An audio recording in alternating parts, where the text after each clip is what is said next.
Okay, I want to move forward at this point to Genesis chapter 37. And I'm not going to take the time to read line by line. We've probably already spent too much time in Genesis, but what can you do? We need more time than we have in the Bible. So I'm not going to read closely through the Joseph narrative here. I just want to make some observations about the Joseph story and remind you of some things, and then set the things I'm about to mention next to things that we'll encounter later in the Old Testament. So Joseph begins to have these dreams. But before the dreams, he's brought this bad report about his brothers to his father. And there's in the Joseph story, there's this situation where the older brothers have gone off to shepherd and do the business of their father, and then Joseph is going back and forth between his father and his brothers, and then eventually, his brothers are going to conspire against him and sell him into slavery. So they're and when they see him coming, they want to kill him. This pattern is similar to the way that David's brothers will have gone off to battle with Saul, and David is going back and forth between Jesse and his brothers at the battlefront. And in the same way that Joseph's brothers aren't pleased to see Joseph, David's brothers aren't thrilled to see him. And then eventually, Jesus is going to tell this story about this landowner who owns this piece of property, and he leases it out to these tenants, and then he sends these servants. And some of them they beat, and some of them they kill, and then finally the landowner decides to send the son, and the wicked tenants try to kill the son. And what Jesus is doing is retelling the history of Israel with himself as the final emissary between the father and he's playing off of these earlier patterns with Joseph and then the prophets and David, and then he is the last one sent by the father whom the wicked tenants kill. What we see with Joseph is important for what we see with David. It's also important for what we see with other figures like Daniel. So in the Joseph story, he's a Jew who's taken into a foreign land, and in the foreign land, he's interpreting dreams. This is exactly what Daniel's going to do. Daniel is a Jew who's taken into a foreign land, and Daniel also is interpreting dreams. And then there are all these details that are similar between Joseph and Daniel. Things like Potiphar is the captain of Pharaoh's guard. Literally, Potiphar is the chief slaughterer. The chief of the slaughterers is the literal translation of Potiphar's title. And when Daniel interacts with this guy Arioch in Daniel chapter 2, Arioch also is the captain of the king's guard, and the language literally again reads, he's the chief slaughterer. So that's another similarity between Joseph and Daniel. You remember, after Joseph interprets the dreams, he's rewarded in certain ways. When you compare the things that Pharaoh does with Joseph with the things that the various Babylonian and Persian kings offer to Daniel, they're the exact same rewards. There's exaltation to high position, and then Joseph, once he's exalted to high position, his brothers come, and Joseph intercedes for his brothers. Well, Daniel gets exalted to high position. You remember what he does at the end of chapter 1? He talks to the king about his Hebrew friends, Hananiah, Mishael, and Azariah, and they also are exalted. So in other words, Daniel is also interceding for his brothers. So here's what I would propose happened.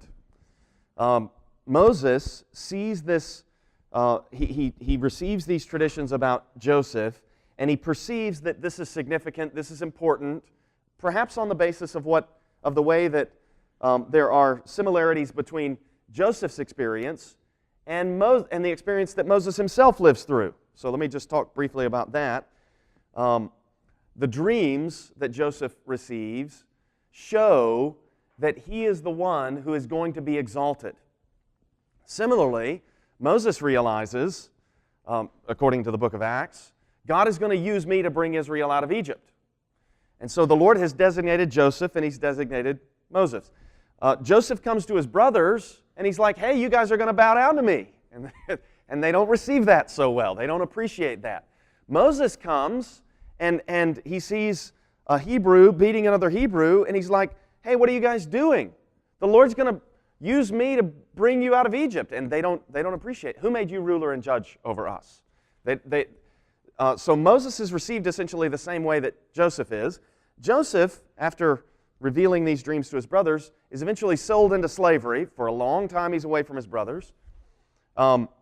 They say to Moses, are you going to kill one of us like you killed that Egyptian yesterday? And Moses flees. And for 40 years he's out there in the wilderness. And then, after having been sold into slavery, Joseph is exalted over all the land of Egypt. And sure enough, his brothers come and bow down before him because Joseph has achieved something like salvation for the whole world. The whole world comes to Joseph for food, the narrative of Genesis says. Moses comes back into Egypt and brings Israel out of slavery. So there's a kind of similarity, isn't there, between Joseph and Moses. They're designated as the one the Lord is going to use. They're rejected by their kinsmen. They spend a long time away, and then they come back and they're exalted over and bring about deliverance. This too, I think, is a pattern that's going to be fulfilled in Christ, who comes as Israel's Messiah, is rejected by Israel, has now gone away, and like Joseph, is ruling over the Gentiles. And then Paul indicates that there's going to be this lifting of the hardening on Israel and a day when all Israel will be saved.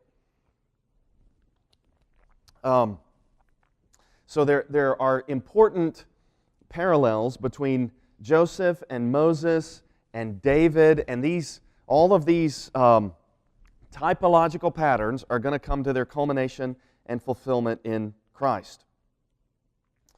And then we have this curious story in here after Genesis 37 about Judah and Tamar. But before we read that, let me draw your attention to Genesis 37, where Joseph speaks of the way that the sheaves, his brothers, bow down to his sheaf. And then he speaks of the sun, that's in verse 7. Then in verse 9, he speaks of the sun and the moon and the 11 stars bowing down to him.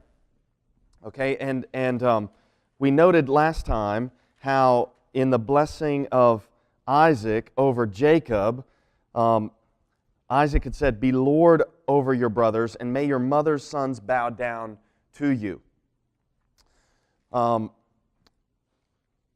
This is important because if you look over at Genesis 49, hopefully we'll look more closely at this in just a moment, but in Genesis 49, in the blessing of Judah, the statement is made, Judah, your brothers shall praise you, your hand shall be on the neck of your enemies, your father's sons shall bow down before you.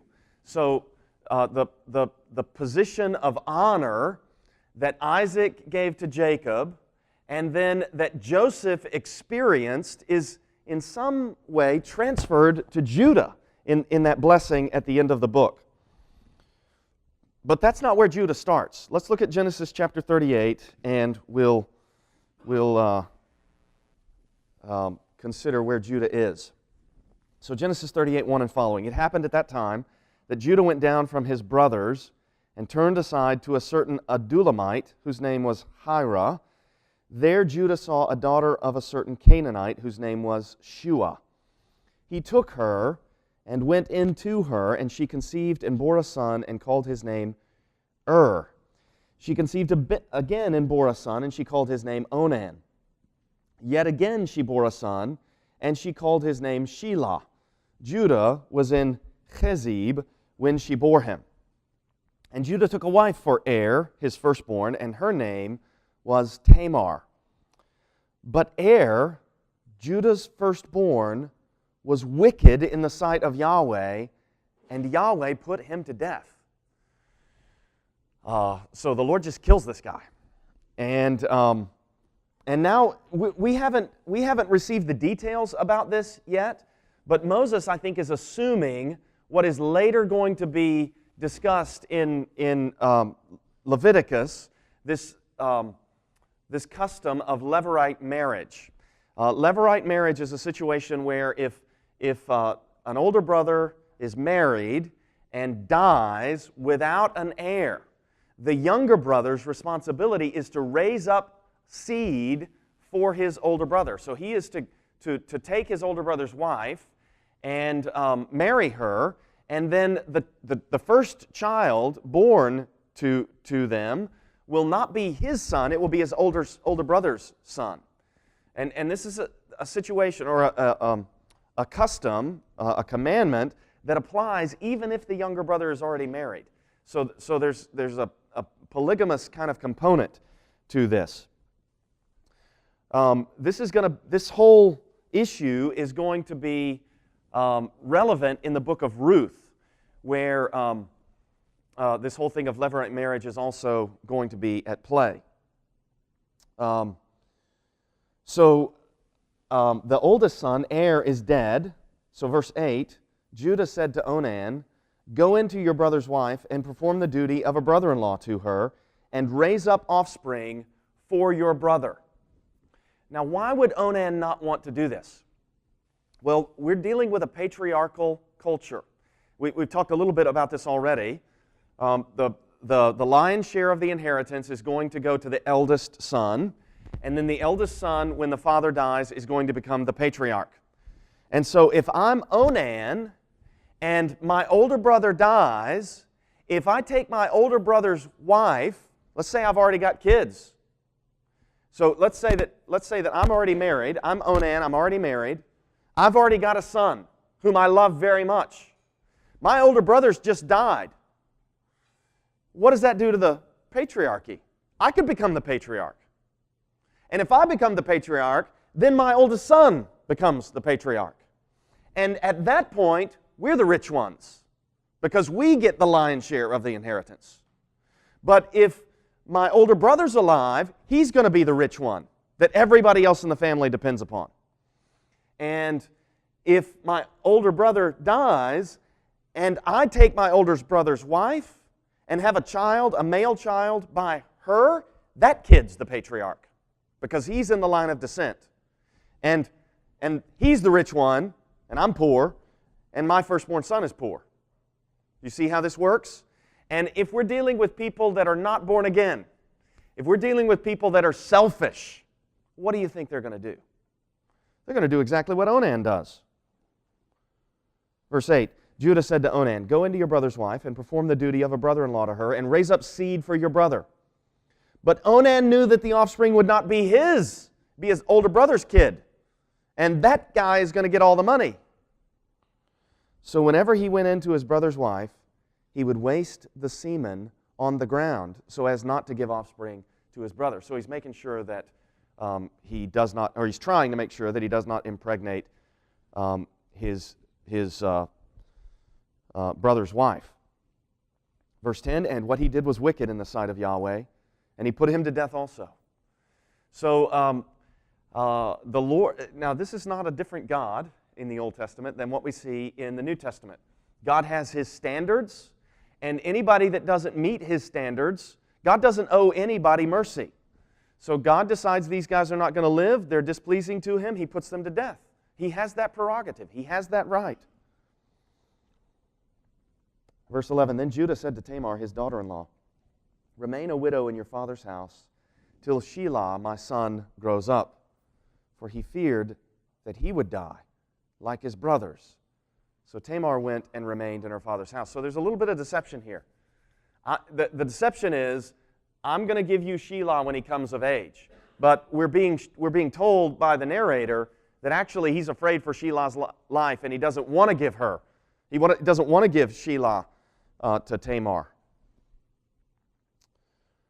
So Tamar begins to realize what's happening. Verse 12 and following, in the course of time, the wife of Judah, Shua's daughter, died. When Judah was comforted, he went up to Timnah to his sheep shearers, and he and his friend Hira the Adullamite. Okay, so they're going to the sheep shearers, and this is kind of like one of those places that the women don't go, you know. It's what happens in Vegas stays in Vegas type situation. They're going out of town, they're away from society, the wives and the daughters aren't out there, and so I think at this point, Judah's he's a jerk.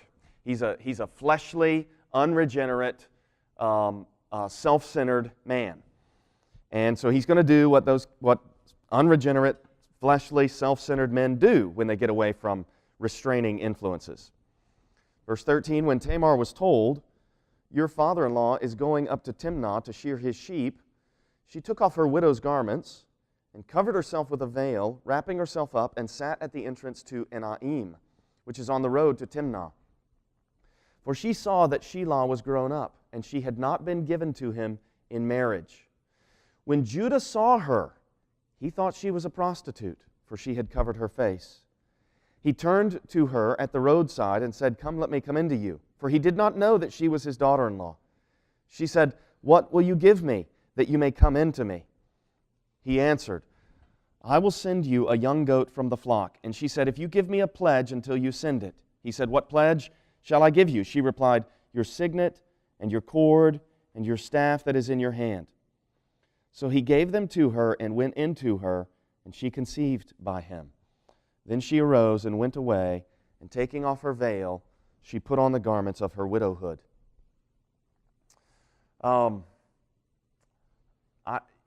This is a what we might call a laconic narration, which is to say, it is not graphic, it's not wordy, but that doesn't make it any less shocking. We've just seen a negotiation for the sexual use of a woman. We've just read about prostitution. This in the Bible. The Bible is dealing with things as they are, and this is awful. This is devastating. What do we say about this? Why would